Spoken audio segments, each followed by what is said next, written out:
Andito na naman si Inday sa kusina at ipapakita na naman sa inyo kung anong ganyang ituturo sa inyo ngayong araw na to. Ngayong araw na to guys ay ako hihiwa nito. Alam nyo guys, ito ay takuchay. Ito lulutuin ko. Hindi ko lulutuin to. Hihiwain ko lang to kasi ito gagawin salad. Ireregalo ito sa simbahan. Kaya gagawin kong salad. Yan yung binili ko na pagka mahal-mahal. Yan ang gagawin ko for today. At saka ito. Tingnan mo naman, dito, ang cucumber dito, ginugulay yan. Lalaho ka natin ang mushroom, saka tungkan. Tungkan is tukwa. Yun. Utay-utay lang, kasi marami tayong gagawin. At syempre, mayroon din akong binabad na gulay dito, guys. Ayan. Binabad ko to sa tubig kasi para malinis na malinis siya. Ayan. At bago ang lahat, ipapakita ko muna sa inyo ang uulamin namin ngayong tanghali ni Evelyn. Ayan. Balatong! Wait, ipapakita ko sa inyo kung paano niluto kong balatong. Ayan. Ayan. Kita nyo guys. Ang balatong na niluto ko. Ayan. Punong-puno ng Ricardo. Ayan. At lalagyan natin yan ng talbos kamote para para healthy ang aming kakainin ni Evelyn ngayon. Saan kayo nakakita ng balatong na ayan pinakita ko lang sa inyo kung ano yung aming gulay ni Evelyn na ulam ngayong araw na to. Ayan. Kaya na guys, umpisa na natin ang paghihiwa ng ating gulay. Unahin natin ng takuchay kasi matagal to.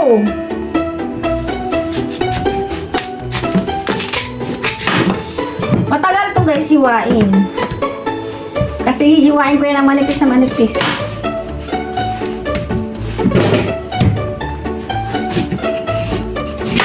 Sino nakakakilala dito sa gulay na to? Guys, hindi ko alam itong gulay na ito yung ginagawang sabaw, ginagawang gulay,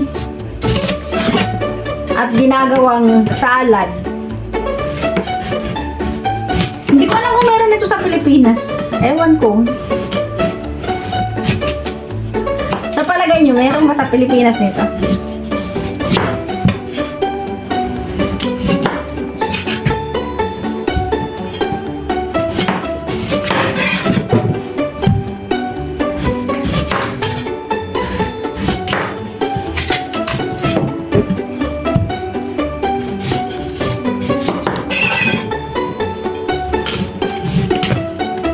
Dahil balat wala kayo dyan. Manood kayo kasi matagal itong gagawin ko na to.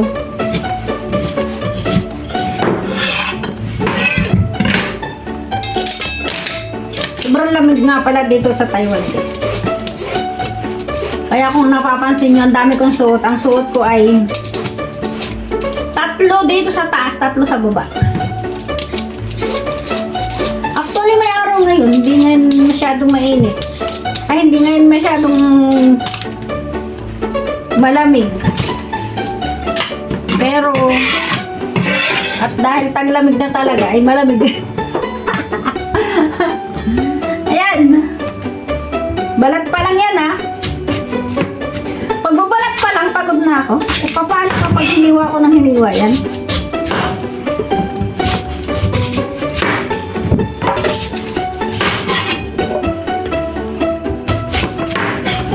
Ayan, mag-comment kayo guys kung kilala niyo itong gulay na to. Itong gulay na to, dito ko lang to nakilala. Sa bansang Taiwan, hindi ko talaga kilala to. Marami na ako napuntahan na bansa, pero hindi ko to nakita. Dito lang talaga sa Taiwan. Ay, patayin ko na pala yung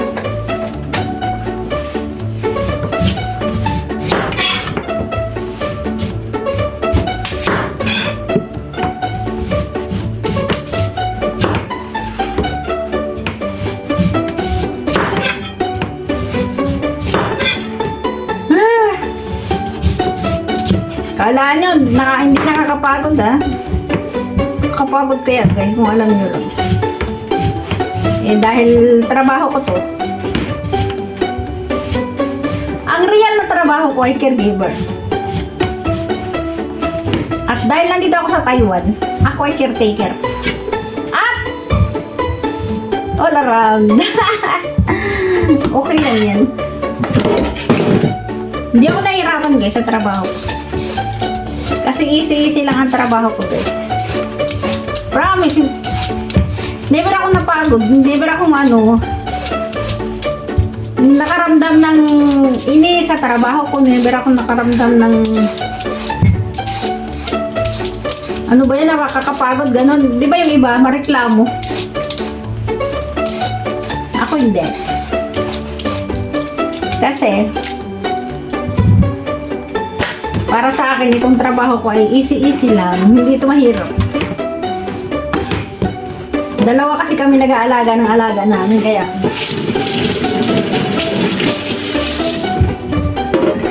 ayan, umpisa na natin ang paghihiwa. Ayan. Kasi alam mo guys, pagkahiwa ko nito, lalagyan ko yun ng asin. Kasi mamayang gabi, pagdating ni Amo, siya ang magtitimpla niyan. Parang magandang gamitin yung maliit na kutsilyo paghihiwa.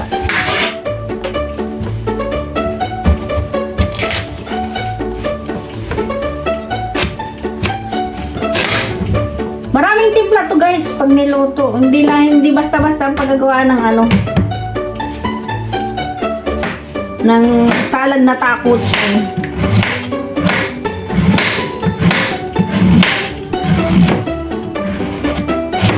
Oh, di ba?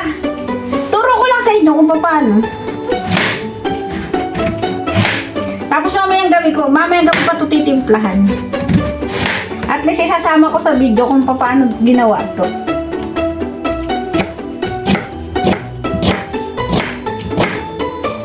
Makikita nyo, isasama ko to kung paano ginawa ang salad na takot say. Kasi hindi, kasi iba kasi ang timpla ng mga boss kaysa sa akin. So, ang gagawin ko lang nito, inire-ready ko lang ito guys, para pagdating niya,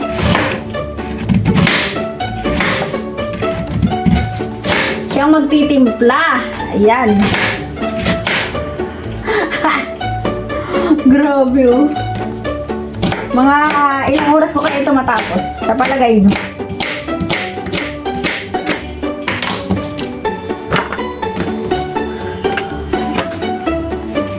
Dati nung araw, nahihirapan ako. Paano kaya ako? Saan kaya ako kukuha ng i-content ko? Saan kaya kaya gagawin? Parang ang hirap-hirap maggawa ng content. Eh dahil OFW ako, bakit hindi ko na lang i-content yung aking ginagawa sa araw-araw? O di ba? Kasi kung nasa bukid ako, di ang i-content ko araw-araw ay yung trabaho sa bukid. Kasama ng aking family, o di ba? Kaya yung mga nahihirapan dyan gumawa ng content, ay gayahin nyo na lang ako para hindi kayo mahirapang maghanap ng ibang content, o diba?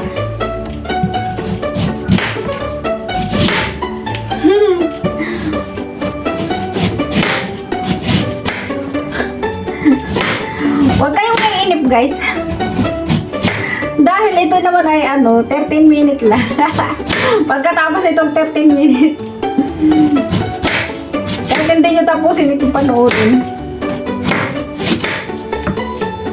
Ayun, sa mga nagagawa nga pala ng content dyan, huwag nyong iklian, saktuhin nyo talagang 13 minutes para makakuha kayo ng malaking revenue, di ba? Kasi pag kayo ay 13 minutes yung inyong video, mga 3 ads hanggang 4 na ads ang makukuha nyo. O, di ba? Tinuturuan ko lang kayo kung paano. Dahil sa ads, doon ako kumikita. Kaya mapapansin nyo, mahahaba yung video ko. Kasi nga, syempre, gagawa ka ng video maiksi, eh, di kunti lang yung makukuha mo ng revenue. O, di ba? Kaya gayahin nyo ako para tumaas yung revenue nyo. Yun lang yun.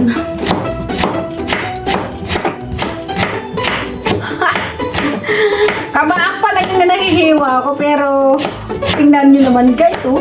Kabaak pa lang yung nahihiwa ko, pero ilang minuto na agad yung nagawa ko.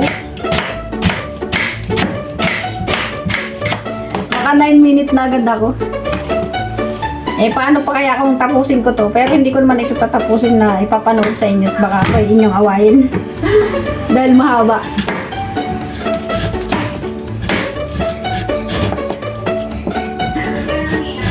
At least habang ako'y naghihiwa, dinadaldalan ko kayo. Marami kayo natututunan sa akin. Tungkol sa pagiging content creator. O, di ba? Natutuwa naman ako guys, kasi araw-araw ko tinitingnan yung revenue ko. Sabi ko, ba, tumataas. Tumataas araw-araw. Siguro nga, dahil sa matataas yung ano ko, yung video ko, mahaba. At marami din yung nagbo-views, kaya ayan. Tuloy-tuloy yung pagtaas ng revenue. Kayong mga content creator, huwag kayong magsawang mag-upload ng mag-upload. Kung gusto nyo tumaas ang inyong revenue, huwag kayong magsawa mag-upload ng mahahaba. Pwede naman mag-upload din kayo ng maiksi. Kung pag-upload ng maiksi, para naman yun sa para naman yun sa views. Yun. Pero kung ang habol mo ay revenue, di taasan mo, habaan mo yung iyong habaan mo ang iyong content. At ayun guys, mamaya ko, bago ko i-upload itong video na to, eh, kailangan nagawa na yung naging salad na to. Para ipapakita ko sa inyo, habang ginagawa ko, na doon sa isang tabi, nakikita nyo na yung salad na ginawa ko. Oo. At least may idea kayo, lalo na doon sa mga nandito sa Taiwan, kung paano pala ginawa.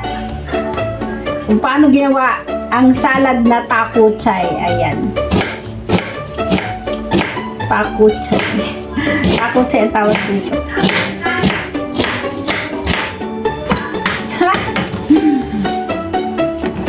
Patindig ang aking ang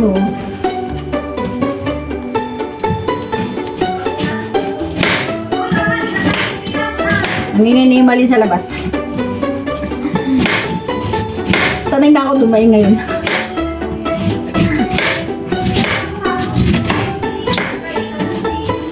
Matigas siya.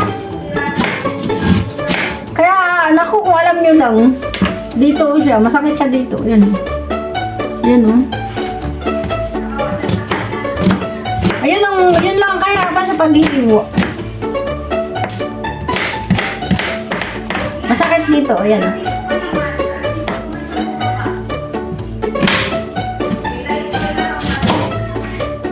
Kaya maraming salamat sa panonood dahil hindi ko na ito tatapos ipakita sa inyo. Ayan, may isa pa akong hihiwain. Ang dami, no? At dahil ang target ko lang naman talaga ay 13 minute to 12 minute na video, kaya ihinto ko na to. Maraming salamat sa inyong walang sawang pagsuporta sa aking mga video, sa aking walang sawang panonood.